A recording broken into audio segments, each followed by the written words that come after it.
Tonight on our End of Year series, we are talking to the Defence Cabinet Secretary, the Honourable Aden Duale, who joins us on set. There's so much to speak about, the security of the country, but most importantly, his transition from a politician, if you would say so, to what you would say now, a technocrat and a minister in President William Ruto's cabinet.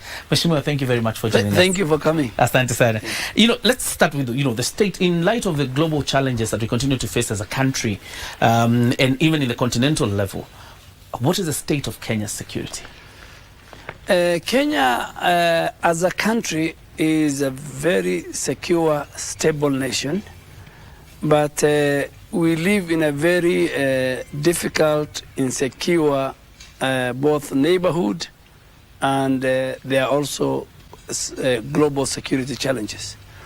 Neighborhood, I'll tell you, number one, the biggest challenge in our region is the terrorism and extremist forces, the Al-Shabaab, to be more specific.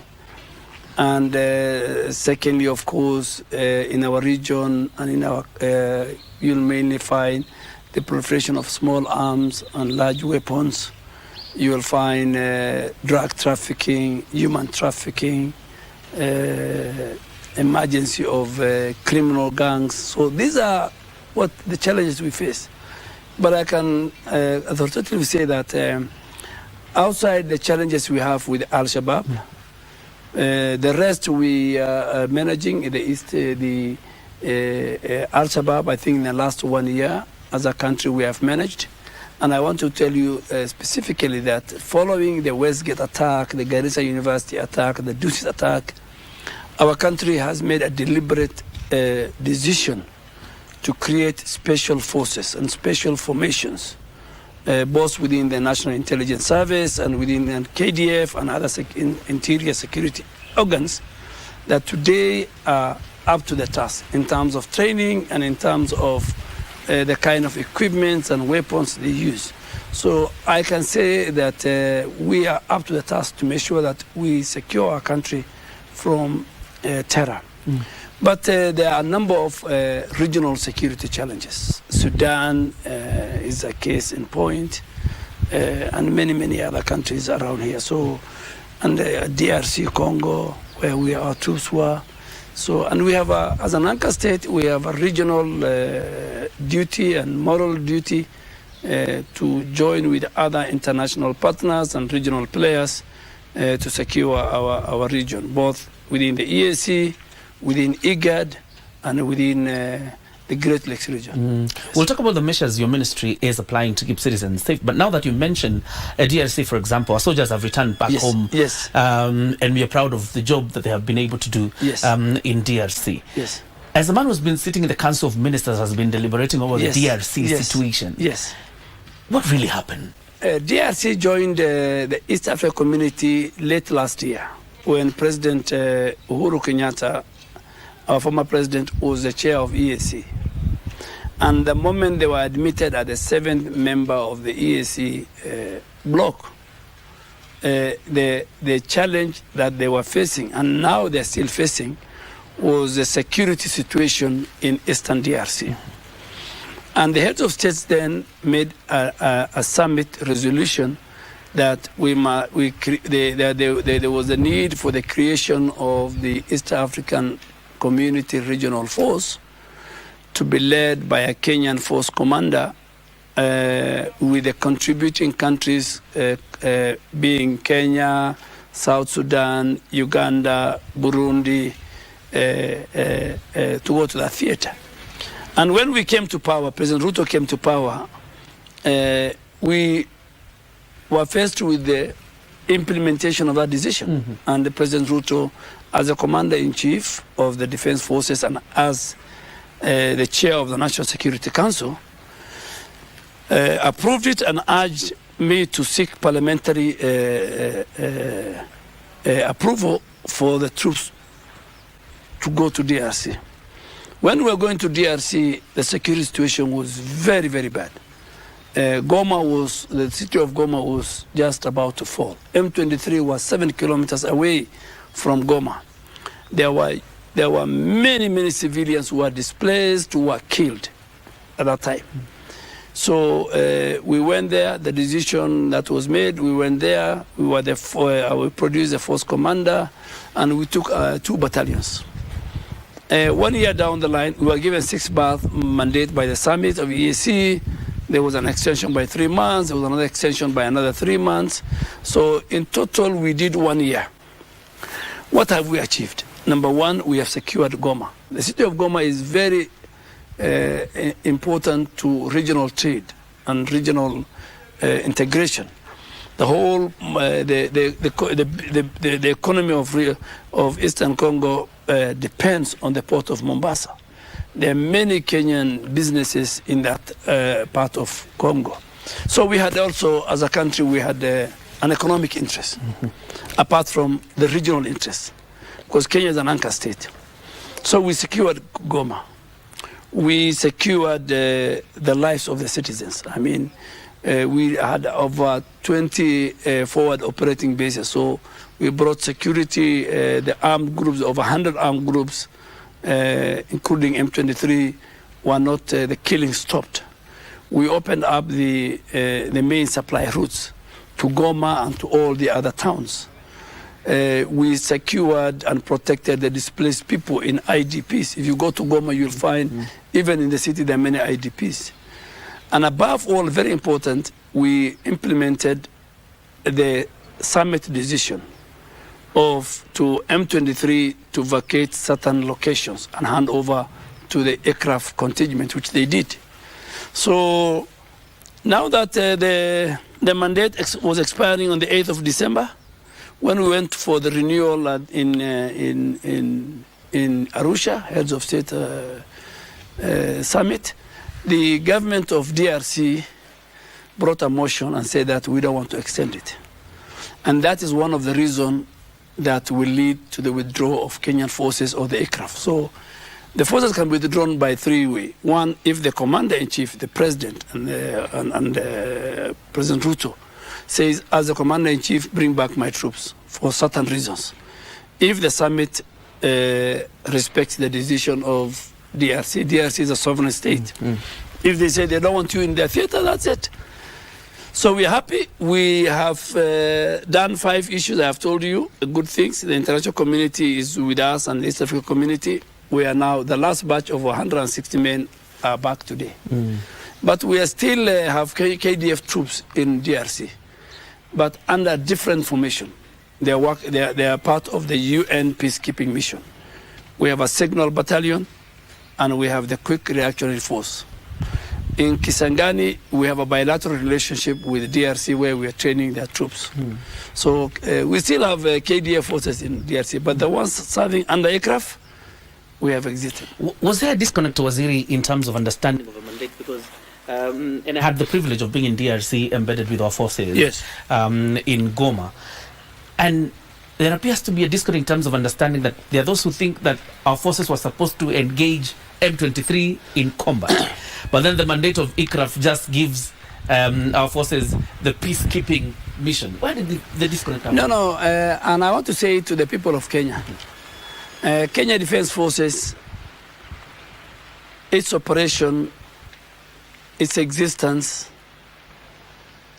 its relationship with other forces is anchored in the Kenyan Constitution and in the KDF Act. And that's why before we go to DRC or to any other part of the world, even for us even to go to North Rift, we must seek parliamentary approval. That might not be the case with some other countries in our neighborhood, because different countries have got different laws governing their defense forces. So, and I agree with you. The impression I got from colleagues, the leadership in DRC, was that we went there to do combat, use kinetic force against M23. That was not what Parliament approved. That was not what the Commander-in-Chief, the President, approved. And in one of the meetings he said, ours was to make sure, there was a military process, the military engagement of aircraft, and there was a political process led by the former president as a facilitator, both the Nairobi process and the Luanda process. The business of ICRAF and Kenya Defence Forces was to create an environment of peace and security and give that to the political process, the dialogue, to use that lull, that semblance of peace and security to engage between the many armed groups, including M23 and the government of DRC. That pace took too long. It was very slow. And that is why even today, myself and the government of Kenya and the president still believe that the solution to the problem in Eastern DRC cannot be reached through a military operation and military engagement, not through a kinetic force.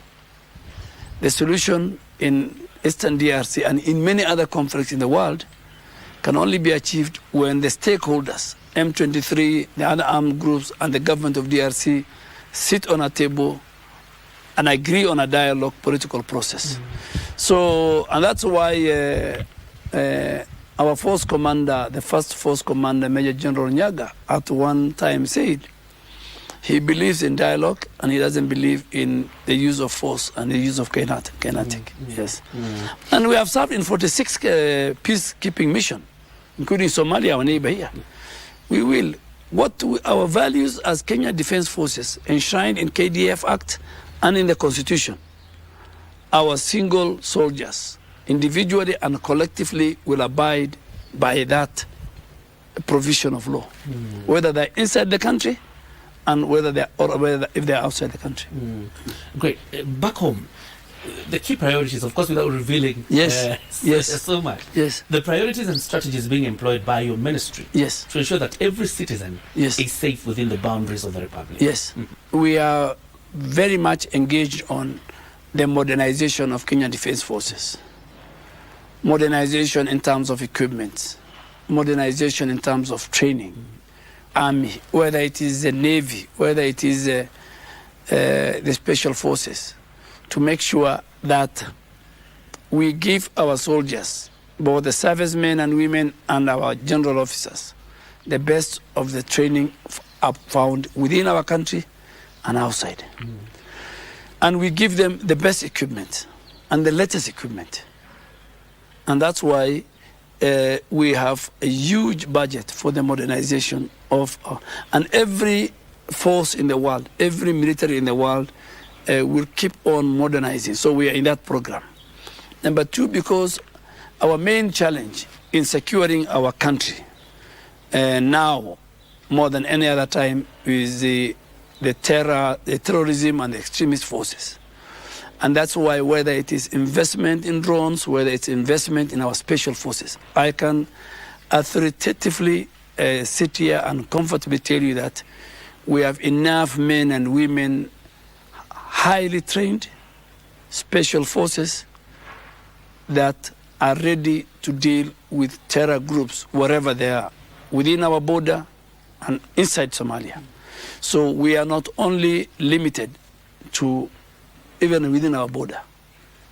We have a moral obligation to make sure that if we get the chance, we will destroy, we will reduce the infrastructure of the enemy, which is the terrorist group. So if we find them inside Somalia, we will go there, because you don't wait for the enemy to come to you. Finally, for us to do that to our troops and to our training situations, we have also under obligation to take care of the welfare of our forces. Why do I say so? Because the soldiers, our troops, men and women who are in the deep operation areas, they must comfortably not worry about their families. So we have huge resources to invest in the healthcare. That's why you'll find level 4, level 5 hospitals, latest hospitals in our camps, whether it's in Siolo, Nakuru, Mombasa, Nairobi, Kahawa. You have seen we have the Force Memorial. 2, we have hooked into the huge President Ruto's housing plan to make sure that both our troops and their families have got very decent homes where they can be proud of when the father or the mother is out there defending our country. And lastly, the education of their children. So when the officer is in the deep operations, we want to make sure that if his child becomes sick, he gets the best medical care. His child and his family are living in a very decent homes. And above all, they go to good schools run by KDF. So we have a very robust plan. And we are also working with our partners like the US and other countries to make sure that we share intelligence, we share equipment, we share training. Our troops go to the US and many other countries. Some of the African countries, we send to them our troops, our officers to go to their defense colleges.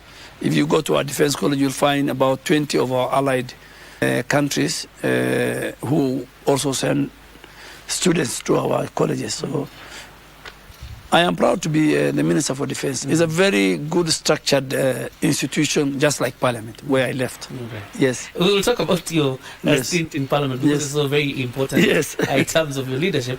But in the meantime, in terms of collaboration with other agencies to keep the Republic safe, what is the level of cooperation? No, we have a very strong multi-agency team with the other agencies, mainly the Ministry of Interior. We work very well with the National Intelligence Service. We work very well with the police, with the DCI, with the other agencies. And we have a unit called the Multi-Agency Security. So we share intelligence, we work together. And one specific entity cannot stand up and say, we are going to defend the country. And that's why we meet at the National Security. Our people meet at the National Security Council's Committee. With those of us who are the ministers and top leadership, we meet at the National Security Council, chaired by the President. So a multi-agency approach, and even outside. So we also have another multi-agency approach with our key allies and partners globally, so that we share intelligence and in order to fight the enemy, which is the common enemy is terror. Thirdly, I think we are involved, the President himself, in the region. I mean, that's why he's involved in Sudan, he's involved in DRC. We have a duty, a moral duty as a country to make sure that as an anchor state, we are cognizant of the security situation in the region, whether it is the Horn of Africa or whether it is Great Lakes region or IGAD. So those three blocks are key to us. Yes. We have friendly nations, Waziri, that are our neighbors. Yes. But in one way or another, Kenyans feel like they're overreaching, or our territorial integrity is at threat, probably from our neighbors. How are you handling situations? No, I don't think whether we have any neighbor who is a threat to our territorial integrity. I don't think so. We have very good relationship with our neighbors, the ones we share border. Uganda, Tanzania, Ethiopia, Somalia, South Sudan, and the maritime. We have got very good relationship. I don't think of late, particularly this administration, the last 1 year, I don't think we share a lot of intelligence. You will find I am a member of the EAC Council of Ministers. I am a member of the IGAD Council of Defense Ministers. I think we are doing very well. All of us together, particularly the frontline states, Ethiopia, Kenya, and Djibouti, have a specific role in the war against Al-Shabaab. And that's why we are called the frontline states. Apart from the troop contributing countries to Somalia, we're also the frontline states, because Al-Shabaab affects us in one way or the other. Yes. I was saying so, Waziri, because there's a traditional dispute between Kenya and Uganda over Migingo, and I think a joint commission was formed to deal with that matter. Yes. So probably can you give us an update? We had a maritime dispute, for example, with the Federal Republic of Somalia. Yes. There is an 11 triangle dispute between Kenya and South Sudan. Yes. How are we handling that? No, I think that's more of a function of the Ministry of Interior and Ministry of Foreign Affairs. But I'm sure there are enough mechanisms that have been resolved, have been put in place to resolve those disputes, and they are not that threat to our national security. Yes. Our minister is respected in the continent and worldwide. Yes. how are we doing in terms of sharpening the iron head and making them effective, particularly globally, and also our collaboration with other militaries out there? Kenya Defence Forces is one of the highly respected defence forces in the continent and globally. We are respected because of our professionalism. We are respected because of our standing in the protection of democracy. You know, is a force that respects human rights. It's a force that is guided by a constitution. It's a force that is guided by an act of parliament, Kenya KDF Act. Mheshimiwa, you came up very strongly during the recent recruitment of KDF servicemen to warn against corruption, yes, and saying that you will ensure that there's no corrupt dealings when the recruitment is ongoing. First of all, you can give us an update on whether you were able to achieve that, like read the entire process of corruption. And secondly, the strategies you're laying to deal with the perceived endemic corruption in the recruitment of servicemen into KDF. You know, the people who, the brokers and the conmen are everywhere. Today, I'm sure if Ministry of Health is recruiting or Parliament is recruiting, or even National Intelligence Service is recruiting, if KDF is recruiting, the bad people are there with the fake recruitment letters. But I told you that this year was the best. We made sure that there was equity and we made sure there was no corruption. And what did we do? We made sure that every sub-county got its lots. You know, where the people were getting, there are few people who, when they went with a letter for reporting, they were turned back. We do very vigorous, Kenya Defence Forces in its training, they do very, very vigorous, both physical and medical examination. You know, so if you are, if you have been taking or you have been abusing substance, drugs, you cannot work for KDF because you're supposed to go defend the country. You know, if you join Ministry of Health, if you join other ministries, your function in that job is limited. But this one, you have a duty, even to lose your life in defense of your country, in defense of the people. So, and where are you defending? You're defending from external aggression. So you're dealing with an enemy who's not a Kenyan. When the policeman here is dealing with the citizens, you know, that lives within his country. Here you are dealing with somebody who you are smelling him. No. Number one, he's not a Kenyan. Number two is an external aggression. It's an external enemy. So we will make sure, I'm sure we have not reached where we wanted. Even as I'm speaking to you this week, we found some young guys who had fake letters, and they were kept somewhere in a house in Eldoret. And right now they are under investigation. The young guys, they are told, okay, tell us, they are with the military police, and I'm sure the culprits will be arrested and they will be handed over to the DCI. Yes. That's as far as your duties go, yes. Mheshimiwa. Let's talk about now the Honorable Aden Duale. The former. Yeah. The former. The firebrand politician. Yeah. Now a public servant serving as Minister for Defence. And of course you've mentioned the chaos that are in politics. Yes. And what you've seen. I mean, how have you settled in? No, you know, I at one time said I will quit politics when William Ruto become president. So he has made my life easy. You know, when he became president, he removed me from parliament and made me the Minister for Defence. So I think, and I'm a good Muslim, so I'm not going back to politics. And I have retired from politics. Completely? Completely, but because I have said in public that I will retire from politics when Ruto becomes president. He has become president, true or false? Yeah. He has become president. Yeah. So I cannot put a reverse gear. So I stand, so I am not standing, I've left politics. Yeah.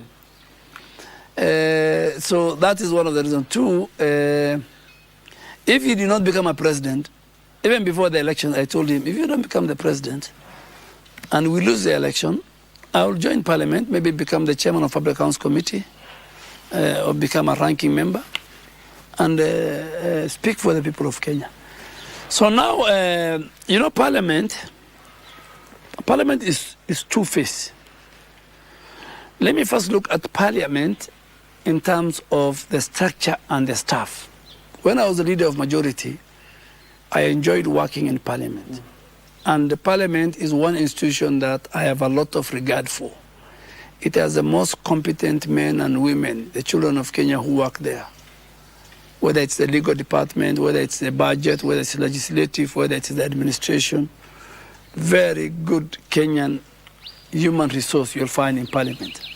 So I enjoyed my 8 years in Parliament as a leader of majority. In Parliament, I was one time an assistant minister, as you said. One time I was a backbencher after former Prime Minister sacked us, myself and the President. Then I became leader of majority.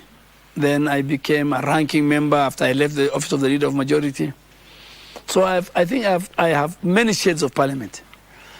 So Parliament, in terms of its staff and everything, is different from managing the members of Parliament. Because the members of Parliament, the 340-something, represents the shade of the people of Kenya. In fact, if you want to describe the people of Kenya, you describe Parliament. You'll find a bishop, you will find a civil society activist, you will find a top CEO who resigned from his job and joined Parliament, you'll find decent people, you'll find different characters in Parliament. So in terms of work ethics, I came from a very structured, organized parliamentary institution to a more organized, disciplined, integrity Kenya Defence Forces. So maybe if I could have gone to Ministry of Water or Ministry of Livestock or Ministry of Education with the old civil servant bureaucrats, maybe I could have suffered. But I have gone to a place where things are done on the table, where there's discipline, where there's integrity, where there is respect, where there is everybody knows his role, where there is a chain of command, where there is even when you have seen when we go to a function, like passing out parade, for example, I'll give you. It's only the president and the commandant of that college will speak. There's no regard for the minister. I mean, the minister will not speak, the CDF will not speak. We don't care about who is the MC of that area, who is the MP of that area, who is the governor of that area. That's why our functions end in 30 minutes. Much of when Kenyans interact with you is when you become the Dugis member of Parliament. Yes. But I miss Parliament. Today, if you tell me, I miss Parliament. And I miss Parliament for two reasons. One, you know, most members of Parliament maybe don't know. But Parliament is where, on the floor mainly, and outside, where you can defend the people of Kenya, and more so the one even who elected you. You have an open-ended check. You have a 5-year guaranteed job. You can speak for KBC. You can speak for citizens wherever they are. You can speak against corruption. You can speak against impunity. You can speak against those who are marginalized. You can speak for even an individual member of Parliament can defend a citizen through a petition if he files in Parliament. And the voice of a member of Parliament, of a leader, is heard loud and wide. So you have a license, for example, to speak for the people of Kenya if you are a good leader. Now, you know, when you become a minister, and more so again a security minister, there are do's and don'ts. First, you must project the institution that you lead. Even forget about even how I speak, even my movement. I remember since I became the Minister of Defense, I think apart from going to State House to see the president when there's something, my office and here. So I can't go to a public place before. Take us a bit in a nutshell, your journey before becoming the Dugis, because that's when most Kenyans start interacting with Aden Duale, the Dugis Member of Parliament. Yes. But a little bit of Aden Duale before becoming the MP for Dugis. No, I was just a hustler somewhere. I was running some small businesses in I was running some small business in Garissa, Mombasa. I was even a director of Kenya Broadcasting Corporation. Yes. Yes, around 2003, 2008. I was a director of your organization. Yeah. Yes. Very interesting one. What would you say, because you say now that you say that you miss Parliament, what are the 3 major things you can say you're proud of during your tenure as a member of Parliament? Leader? No, as majority leader. As a majority leader? Yes. I think number one, I think I have passed the largest number of bills. And today I am proud because even the Kenya Defence Forces, even the Constitution, I participated in it. So I'll be very honest, I want the people of Kenya to judge me as a former majority leader, you know. And 2, I was a very loyal majority leader. A leader of majority in Parliament, number 1 quality, he must be very loyal. He must defend government. You know, under this dispensation of a presidential system, where government is not present in the chamber, the leader of majority speaks for the president, speaks for cabinet, speaks for government. So there's no way the leader of majority can contradict government. Ask people, how do you rate your former member of Parliament when he was here? I like the people who I work for to rate me. I don't rate myself. All right. And actually, that's an assignment we will take up. Please. Because it is very interesting to fill up this. But as we wind up, Mheshimiwa, you fell on the sword of loyalty to President William Ruto, then Deputy President. That's why you removed as the majority leader of the National Assembly. Yes. When you look back now, are you proud that your loyalty finally paid off? No, in fact, in principle, I tell people, loyalty pays. Whether it is you are politically loyal, whether you are economically loyal, whether you are religious, whether you are loyal to your God and even to your religion. Loyalty gives you very good dividend. And I tell people, and I tell them there are people, a classical example is somebody like me. I think of the people around the president now, I am the one who works with him the longest in terms of years. You can count. But I was very loyal to President Uhuru Kenyatta, and I have no regret for it because we were a team from 2013. We formed government. We took various positions. I became the leader of majority, and I have worked with him and the current president very well. But in the tail end of his leadership, President Kenyatta, I think through, and I have a feeling through some influence and maybe himself and his family, they decided to go for their loyal lieutenants, starting with the current president. And myself, because I was glued to government in Parliament, and I was a glue between the president and the deputy then, I kept on moving despite the many challenges. So when the tide became very high and very difficult, even my exit, I told President Uhuru, no, you want me to join you in what you're doing to your deputy, from even a religious point of view, respectively, with a lot of honor, let me say no and join him. And I did not join Deputy President just for politics, no. I knew him. I mean, I joined that coalition of Jubilee from the TNA and URP, so I joined from a URP wing.